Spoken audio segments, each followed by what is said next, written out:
I mean, I'm very proud of this little analogy because I came up with it with my wife about an hour ago. But I was like, what will I tell Sarah about the Brassic dynamic and how that can relate to sport? It's like improvising comedy is like playing a game of keepy uppies Oh, yeah, it is or actually. volleyball because Is you're right. constantly trying to, keep up the Create the next, create yeah. thing and you're passing the hot potato. So that's it's a game of claps playing rugby. Yeah. Like keepy uppies is comedy improv. So that's my Yeah. my little nugget of wisdom. Hello there. You are very welcome to Your Play or Mine, the only podcast that combines the worlds of sport and the creative arts in one show. I am your host, Sarah McKenzie-Foley, and can you believe it? This is season 1, episode 10. I'm rounding out season 1 with an absolute heavy hitter. I cannot lie. My guest today is Aaron Heffernan. If you haven't already subscribed ahead of season 2, which is going to be dropping early next year, I would very, very much appreciate it if you could do so. It would mean so much and it would help to build the community of folks that I am hoping to create here with Your Play or Mine. This is a total passion project that I do in my spare time and I absolutely love it. So if you're enjoying the show, please make sure that you subscribe and review and definitely give it a share as well. You'll probably best know Aaron from his role as Ashley in the Sky series Brassic, which I'm absolutely obsessed with, as I told him on the show. It is just genuinely laugh out loud funny and I can't recommend it enough. And he also stars in an upcoming Irish film called Bring Them Down with Barry Keoghan that's coming out early next year. What you might not know is that Aaron's sporting history covers a plethora of different sports, including hockey, rugby, MMA, and rowing. He's got a serious variety of sports under his belt at this stage. So, without further ado, here is the latest episode of Your Play or Mine with Aaron Heffernan. Enjoy. Aaron, welcome to Your Play or Mine. How are you doing? I am excellent, Sarah. Yeah, thank you so much for having me. I'm a long time fan. I appreciate you listening to my waffle. I appreciate it. Not at all. Buzzing to have you on. And we always start the show off with 3 kick-off questions. The first of those being, what's your very first sporting memory? My very first sporting memory. These are all so embarrassing. My first sporting memory, I don't know if you could call it a sporting memory per se, but it's a swimming lesson when I was in like junior school in Dublin. Okay. It's my first memory of being anywhere in any way competitive.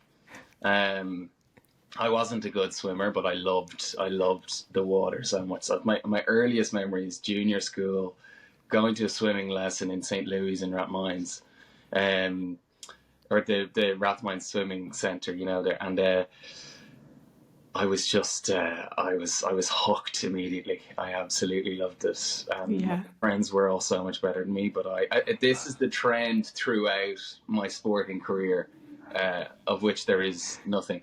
I was just so gung ho and so up for everything at all times, but everyone else was always a lot better at most things anyway. So like other people, even in junior school, they were such competitive swimmers and just excellent divers. I couldn't even dive until like roughly around last year, to be honest.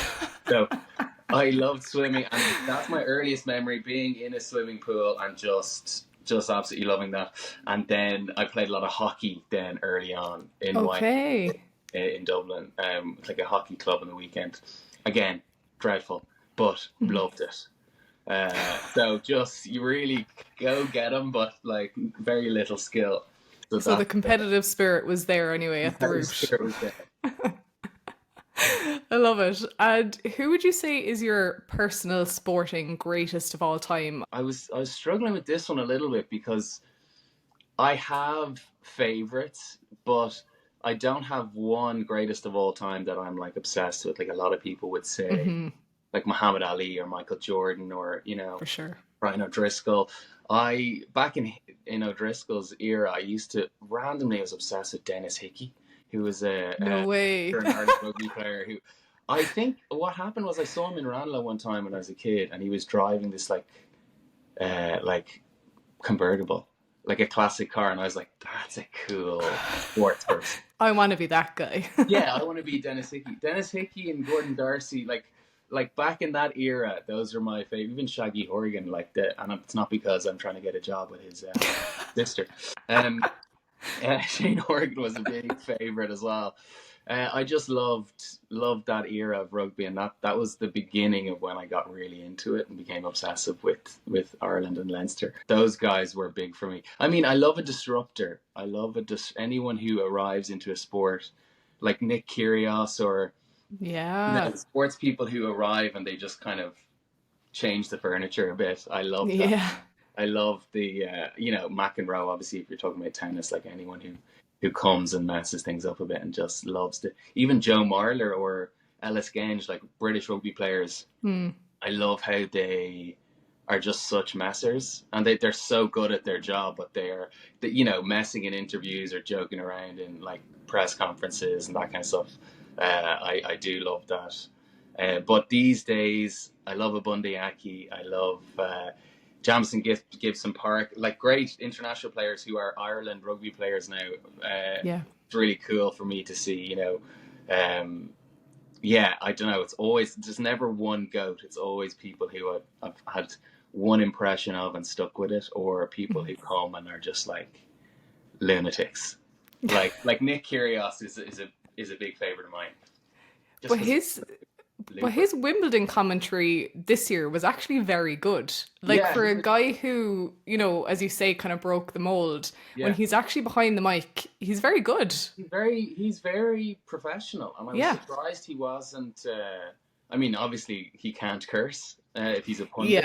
Yeah. But no, he is funny, but he was joking a bit more than the usual. But I think if you have the courage to arrive in such a strict sport, like a straight-laced sport, like tennis, and wear Air Jordans onto the tennis court and do crazy stuff, I think that's very commendable. So I do love those kind of characters.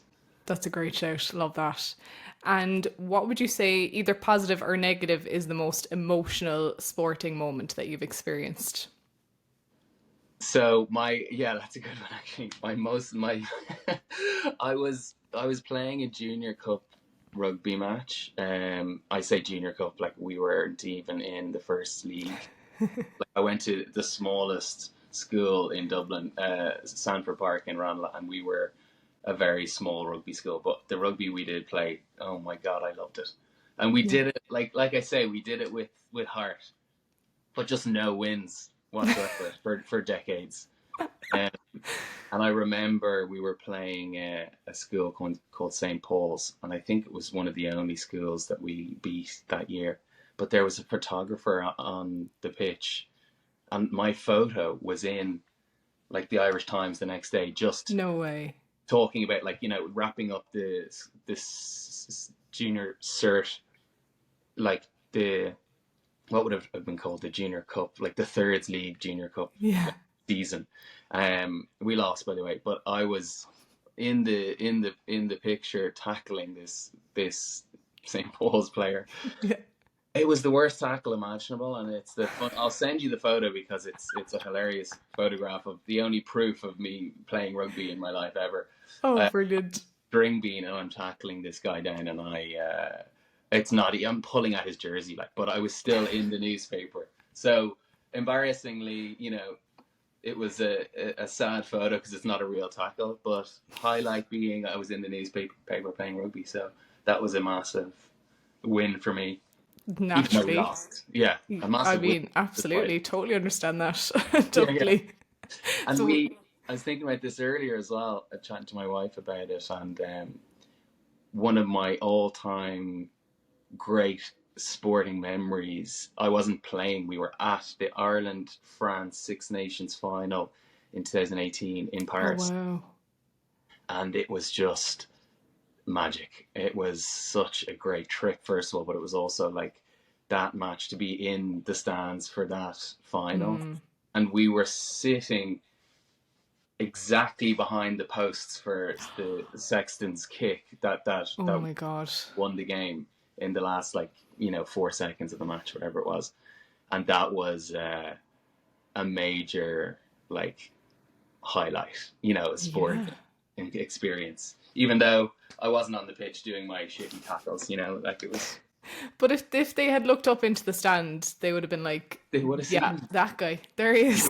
There's that guy from that edition of the Irish Times in 2003. Yeah, yeah. So long time kind of obsessive with rugby and stuff, but God, I was bad. But I loved playing. I loved playing. I was the captain of the. When we got into the senior school, I was the captain of the senior cup team. Again, I think we won 3 matches. But oh my God, I loved it so much. Yeah, Not that. chose a different career, thankfully. Yeah, the heart didn't quite get you there, but it was good enough. Yeah, Good enough to be captain. Hearts don't win matches. Sadly. I do want to talk about that though. I suppose growing up in a rugby environment, it would be usually quite macho. Yeah. Obviously less so nowadays. It's getting a bit more modern, but I think still definitely at that time it would have been. And even the players that you're mentioning, like the Dennis Hickeys and the Gordon Darcys, I'm kind of thinking about their interviews, and it was all very like straight laced and media training and very, you know. But for you, I'm thinking particularly characters that you've played. I'm obsessed with Ashley in Brassic. Like, I'm actually obsessed. I'm delighted to hear that. We walk around the house quoting Ashley, and it's just the most hilarious thing. Oh my God, I love that. Thank you, Sarah. But as a character, I feel like, given his background, given his physicality, especially when we first meet him, it'd be really easy to pinhole him into a stereotype. But we actually see a sensitive side to him a lot of the time. So I was curious for you, like growing up in a kind of macho scene and then having the balance, I suppose, to play him that way where he can do both. Yes. How was that for you? Like, how do you tap into that?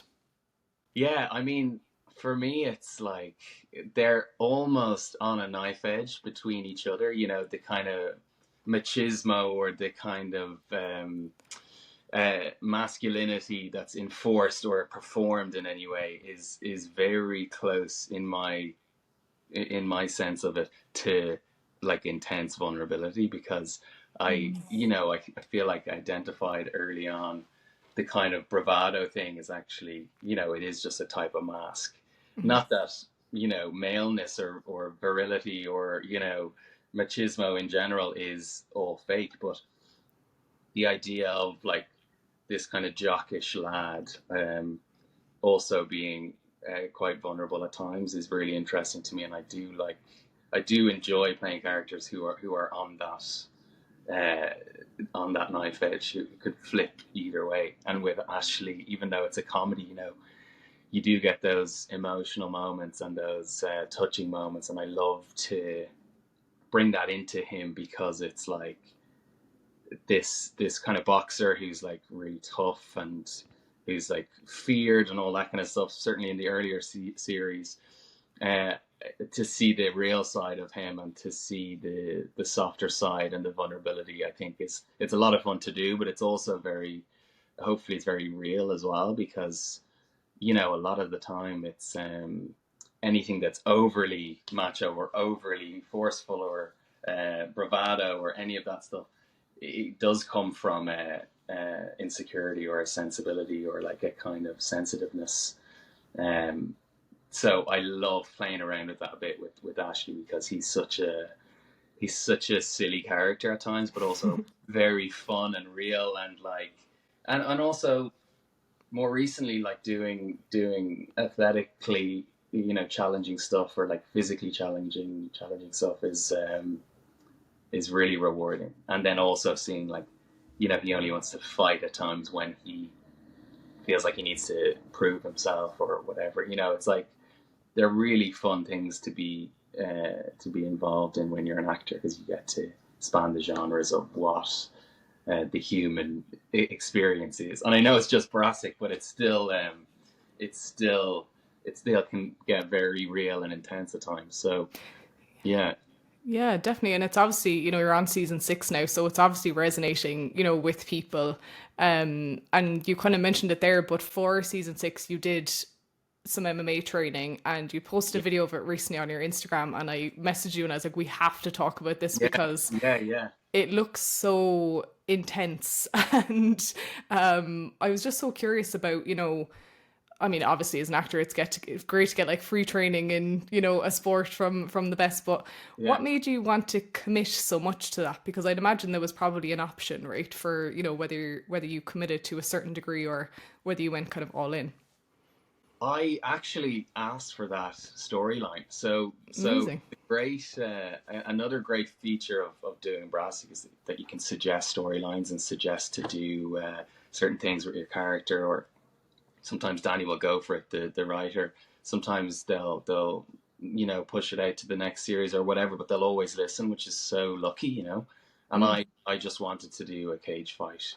I just in life in general, Yeah. when Warrior came out, the Tom Hardy, Joel Edgerton film years ago, a big kind of UFC MMA film.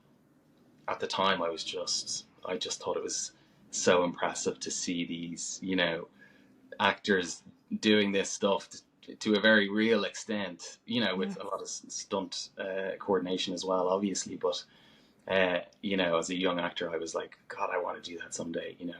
Maybe to fulfill my athletic dreams that were never sated when I was in Sanford Park Rugby, but also just to see what it was like to be a boxer for a day, or like a cage fighter for a day, or whatever it is. And they wrote it in. Thankfully, there was an episode where I do this cage fight, and I just threw myself into it. Like I asked for the training, and they went for it.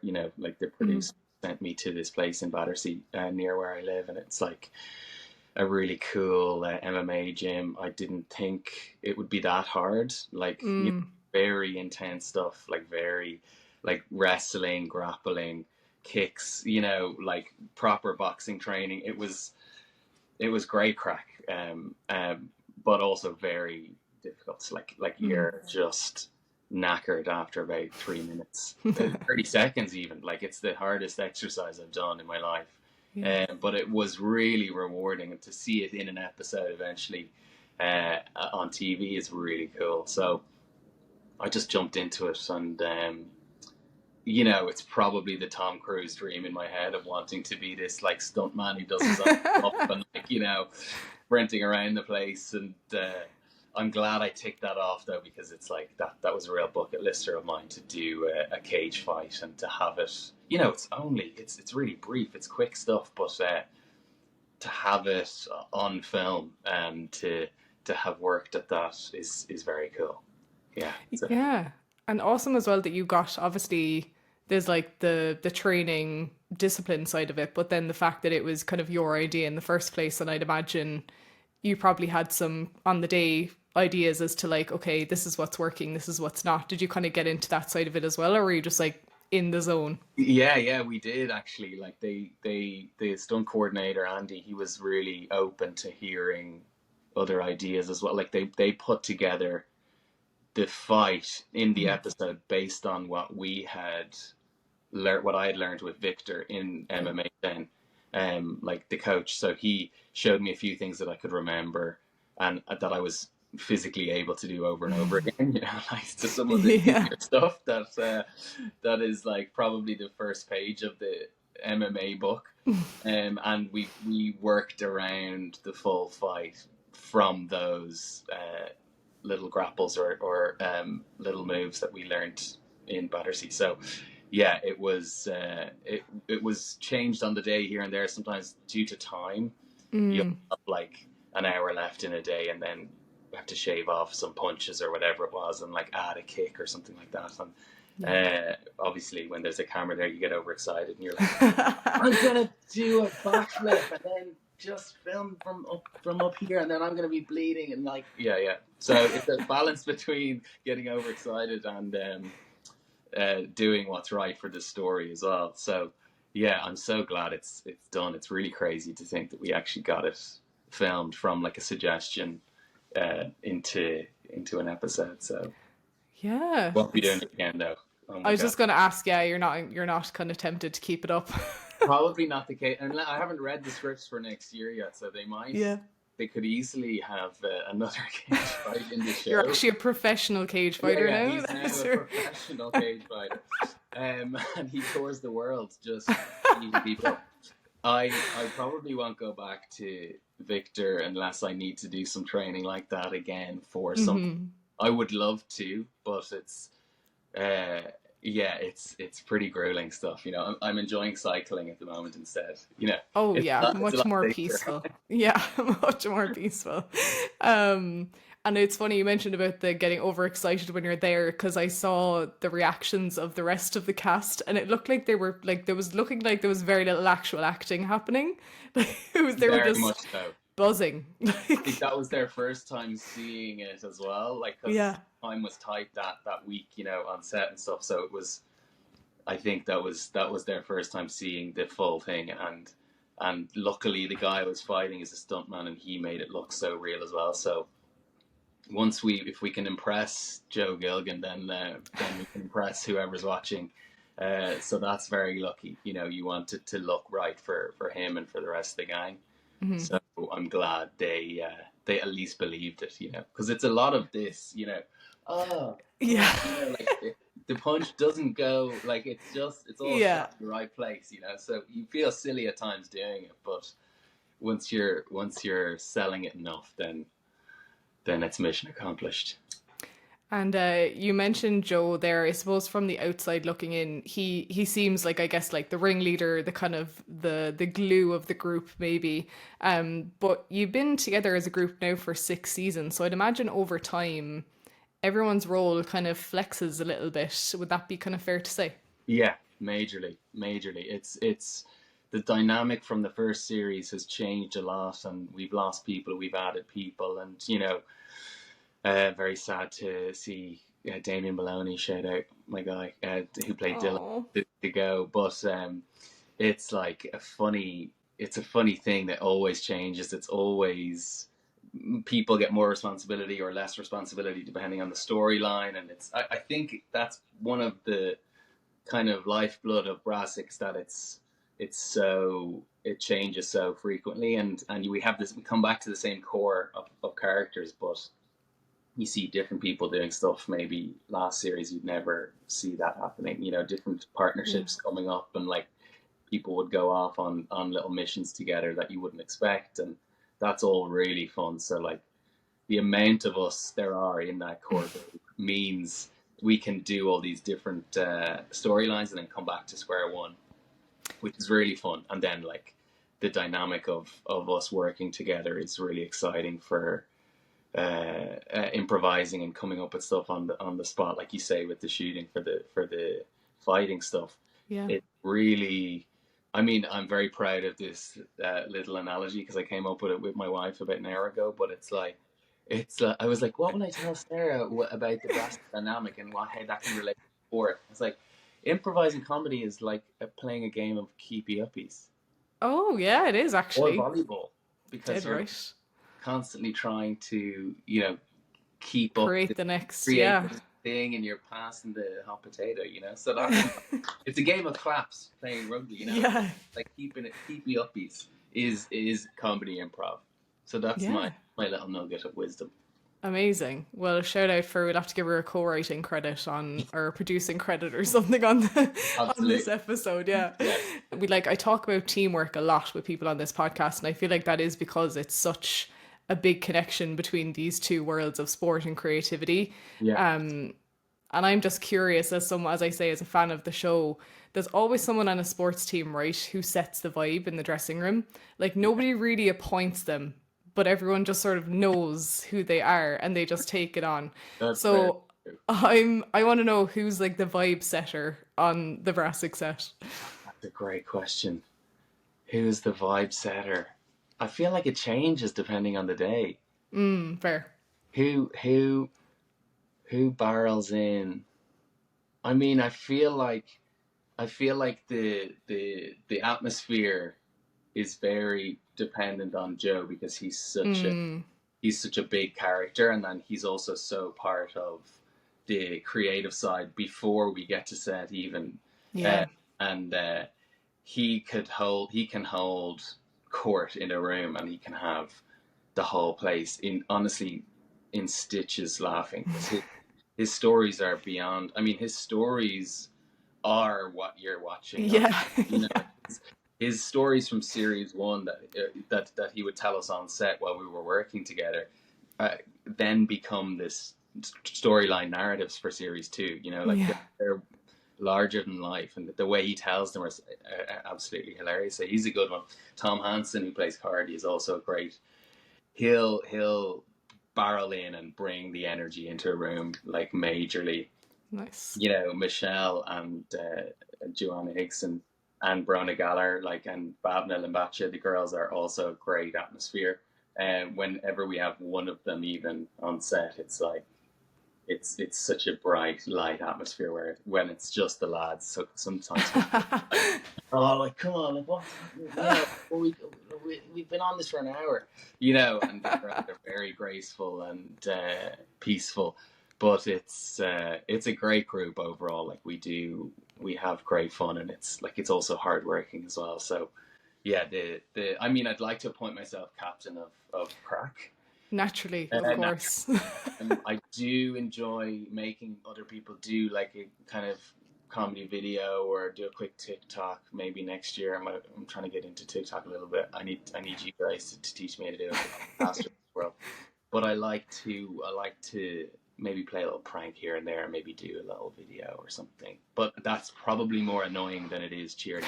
I don't know. I hope we won't ask them because they might give a very honest answer. We'll just yeah.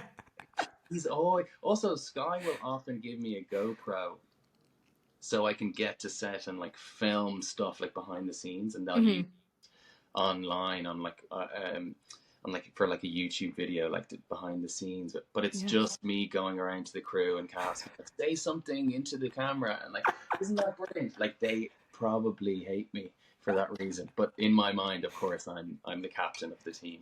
Yes. So it's also the name Sky as well. Yeah, it's all Sky's fault. No, it's like like the uncle or the dad that got the first like digital camera, and they're going around at Christmas being like, say something, and you're like 5 years old being like, what? Yeah. What is I already did that an hour ago. I'm the annoying uncle of Brassic. Like, I love it. What happened today? Sing the song again. Yeah. What's your favorite juice? Yeah. I suppose kind of on the opposite side then, you played Oz in Femme, which if people haven't seen Femme, please go and watch it. It's a fantastic film, and huge representation obviously as well for the LGBTQ plus community. I'm so curious because that character is, and obviously this is the joy I guess of acting, is the opposite of you. I feel like thankfully like, did it feel like a stretch, or were you kind of like, were there things that you were able to tap into where you were kind of going, no, I kind of get where this guy is coming from on certain things? I think, first of all, thank you for watching Femme. Like, I'm so proud of that film for my part in it. Like, it's such a great movie, and it did such great things. The story, you know, turning this revenge thriller into like a queer revenge thriller. It's really cool to see what they did with it. But like, my guy is just a complete nut job. I think I knew from the beginning when I read the first scene they sent me for like the audition or whatever, I knew what they were going for with that kind of character. But for my own entertainment and for my own want to do something different as well, probably like my own attention seeking, for the tape I sent for the audition, I did like just whatever came naturally. I was just making up stuff and just really slightly unhinged, like I almost call it like a Kanye stare. You know, the way Kanye does, like, he's like laughing 1 minute and then he just like really deadpan the next murderous minute. Yeah, and it's like when he's talking, it's like so stream of consciousness, you're not sure what's coming out next, and it's that uncertainty is really unnerving, I think. So if it's like a thriller or something, doing something with that kind of uncertainty, or like what's he going to do or say next, maybe it's like boyish playfulness 1 second and then turn to like a a fury out of nowhere. You know, that kind of stuff is really weird and scary, and I think it also speaks a bit to the masculinity and vulnerability a little bit, because it's like this guy Oz in Femme, to me, was trying to enforce his way of doing things, and then like bullying people from his own like nervous insecurity, you know. So Yeah. I mean, that's a lot of like philosophical nonsense. Like, it's just a film and a performance, but that's kind of what's behind it for me. I think with Oz, it's like out of nowhere, you know. It didn't want to do anything similar to other stuff I'd done before in terms of comedy, but I always like to lace the serious stuff with a bit of comedy anyway, because that to me is the fine line again between sad and funny, you know. Like the comedy is what I enjoy dealing with for like acting and stuff. So yeah, hopefully there's a bit of tragic comedy with Oz that you're like, I feel kind of sorry for him, but it's also kind of hilarious as well how he's so unpredictable. Definitely. Like, I feel like the way you described his experience or his storyline, it's almost like a small mirror of the larger story that's kind of happening, but I suppose it's just happening in his world. Exactly. As opposed to the, you know, the two main leads. It's kind of maybe a higher stakes situation, I guess. Absolutely. Yeah. And when you're doing a character like he's on the fringes, you have to, I suppose, consider his whole life outside of that scene ending or whatever. And it's like Preston, who's played by George Mackay, who's just unbelievable, being like being jealous of him of their friendship. In the film, it becomes like you see that's kind of why he kind of pushes him around, and that's why then Preston is mean to Jules. Exactly, you know, it's like a kind of knock-on effect, you know. Yeah. So yeah, like I just love that film so much. It's so fun to do something like that and then go to, you know, Manchester and do Brassic or whatever. Yeah, it's very different, like you say. For sure. And when you're doing something like that that's maybe a bit more serious or kind of less comedic, do you find that you have to stay in it, if that makes sense, or are you able to kind of switch in and out of it? I know what you mean. I think actually no, thankfully. I mean, I think for something like Femme on set, it was actually a very fun set, even the dark film. Yeah.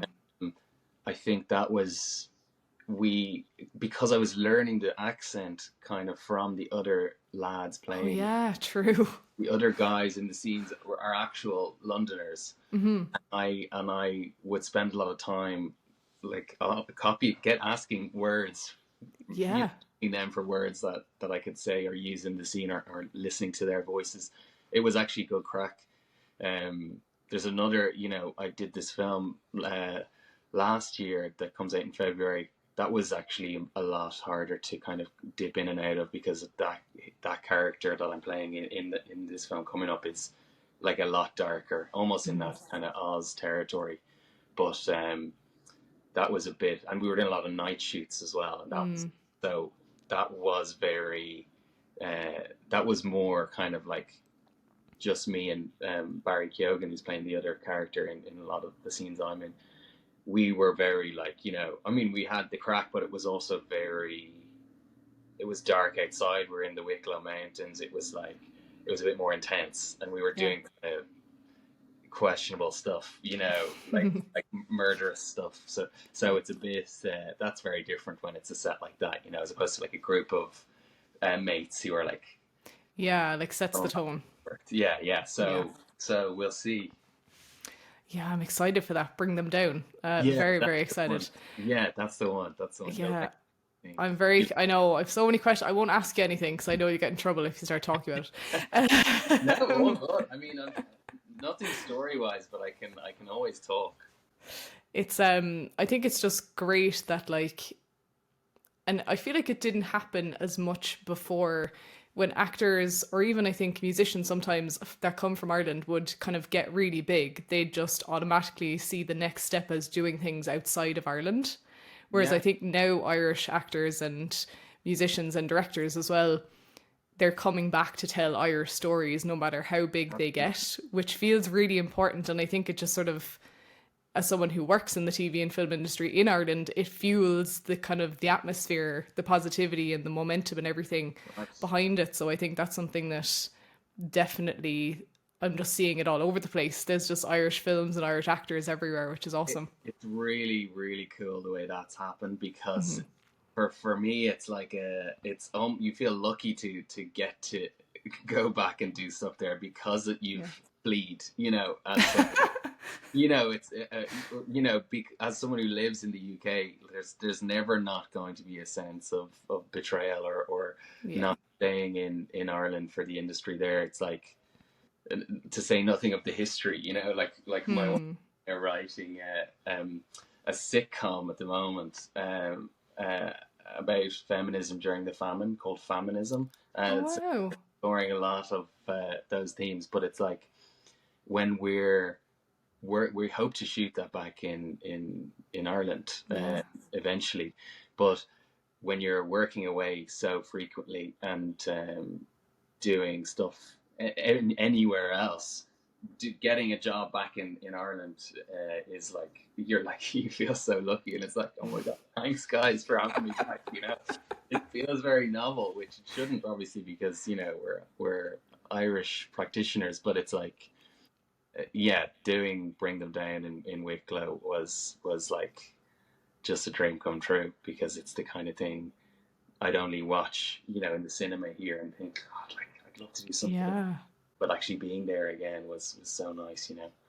Brilliant. So, long may it last. But that's great that you're seeing that more and more, people going back to do Irish stories. And God, it's the coolest thing ever. There's so much, and the kneecap, being nominated now. The Oscars, like small things like these. Like Cillian Murphy literally went and like broke the internet and kind of Hollywood, and then was like, I'm going to come back and I'm going to do this tiny film in a tiny Irish village. And we were all like, it was incredible. Like, I went to the cinema to see it the night it came out here in Cork, and literally it was like the biggest screen in the cinema, and the whole place was just absolutely packed out. Really? And like, I know he's from Cork, so we'll show up to anything that he does, but like, the Rebels. it was, it was just like, for such a sort of harrowing story as well. A lot of people just at that would have been like, oh, it's not for me, or I don't want to watch that. But everyone was just like, no, we're showing up, like, this is amazing. And it was just so cool to see that. What was in that cinema was unbelievable, I'd imagine.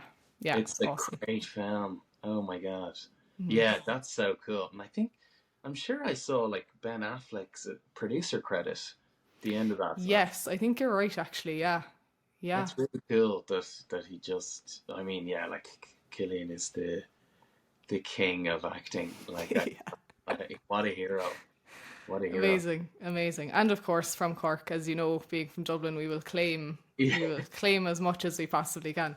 Oh, it's worse than when there's an Irish actor at the Oscars and they're like, so what's it like back in Britain? And you're like, oh god. It still happens. You wouldn't think so, but it still happens.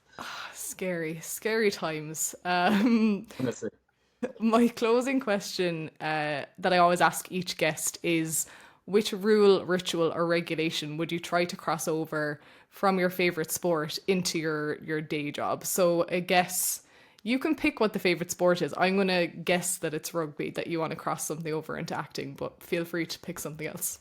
Well, I actually, my current, well, since my earlier kind of rugby obsessive days, when I went to university, I started rowing. So rowing would I go to, if asked at dinner party what your favorite sport is, rowing is my favorite sport, on paper. Yeah. So I just loved rowing in college, and kind of kept up interest since then, but not the actual things. It's like Olympic level. Like, it's so hard. You can't escape without doing same hours as Olympians. Oh yeah. And shout out to Philip Doyle, who was on my wife's podcast recently. Yes. Excellent our Irish rower. But yeah, rowing would be my favorite sport, and what I learned from rowing training was just the camaraderie and the, you know, just people being out and about for hours on end.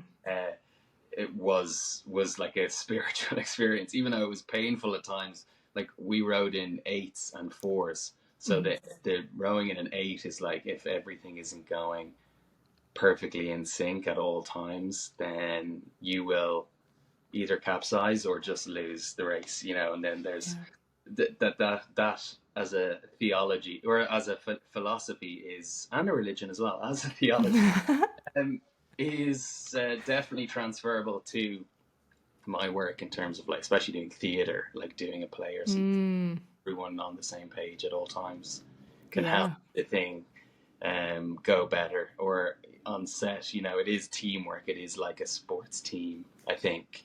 And I think for film and TV, it's very easy for actors to feel above crew in any way. And I think that obviously that is lessening and changing more and more. But the sense of everyone in the same boat, or, you know, everyone on the one team, crew and cast and production and whatever, is crucial to the atmosphere, I think, and everyone has an oar, you know, the metaphor, and it's like that's always when it goes best, I think, if the teamwork is there, for like everyone being on the floor and we're all just numbered teammates, as opposed to like the kind of hierarchy and all that stuff. So I think that's like my school time rugby, and in college time rowing. What I lost in skill from both sports, I gained in the kind of ethos, I think, of mucking in and just having total passion for what you're doing every day. So that was that's how I equate the sports with my current career. Maybe I'll go back to rugby. I don't know. maybe I'll find that kid who I tackled in that photo. There you go, rematch. You know. No, I like, imagine if they just ditched chemistry reads and rehearsals and was just like, okay, everyone's getting in a boat together and you all have to row a kilometer, and if you don't make it to the end. Yeah, and just no, we're not putting the little training wheels on the boat. No, full on. Yeah, not today. You've just given me a great idea if I ever have my own production company. You go. Get everyone into an 8 and just row up the Liffey. Exactly. I mean, get hands of coke thrown on you. You'd be fairly soon knowing who's not going to stick around. I tell you that much now. Yeah, very true. Definitely. Before I let you go, I want to make sure that people can find out. I know we chatted about obviously Bring Them Down, any other new projects that you're going to have coming up, and where to find you on socials as well, because we need to grow your TikTok following, as we already know. Yeah. I'm considering joining TikTok, guys, very soon. Instagram is Aaron B. Heff. My next movie is Bring Them Down, and my other film after that I shot last year in Rome is called Cold Storage. That's a Liam Neeson action thriller, which comes out I think next summer.